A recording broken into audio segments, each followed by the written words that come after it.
The Children's Bible, Daniel 1, Daniel in Captivity. Some notes.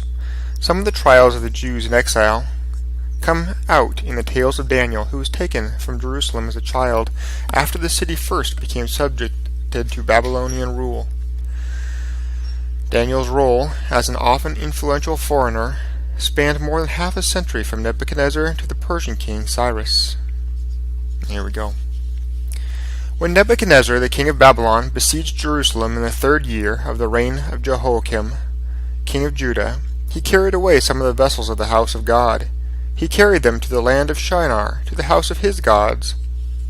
Then the king of Babylon told Ashpenaz, the master of his household, to choose certain of the children of Israel, of the king's family, and of the princes, children who had no fault and were handsome and bright and quick to learn, who had ability to understand science, and were worthy to stand in the king's palace. To these he would teach the wisdom and the language of the Chaldeans. The king allowed them a daily provision of the king's own food, and of the wine which he drank, to nourish them, so that at the end of 3 years they might stand before him as members of his household. Now among these were some of the children of Judah, Daniel, Hananiah, Mishael, and Azariah. To all these the master of the household gave new names. He gave Daniel the name of Belshazzar, to Hananiah the name Shadrach, to Mishael Meshach, and to Azariah Abednego. But Daniel decided in his heart that he would not pollute himself with the king's meat, which was not the food of the children of Israel, nor with the wine which he drank. Therefore he requested that he might not have to eat it. Now God had filled the master of the household with love for Daniel, and the master of the household said to him, I fear my lord the king, who has given orders for your food and drink. For why should he see your face looking paler and more wan than the children who are in your group? If this happens, you will make me endanger my own head with the king.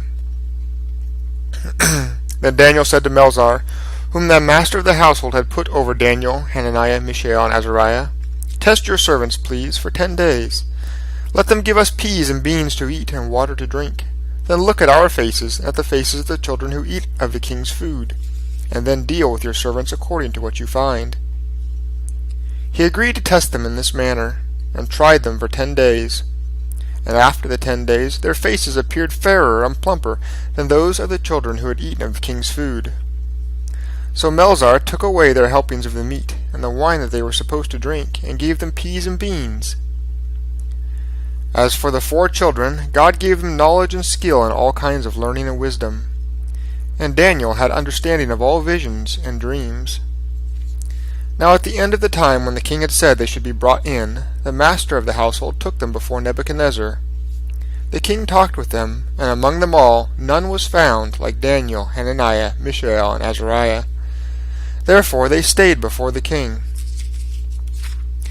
And in all matters of wisdom and understanding in which the king tested them, he found them 10 times better than all the magicians and astrologers that were in his realm. And Daniel stayed on, even until the 1st year of the reign of King Cyrus.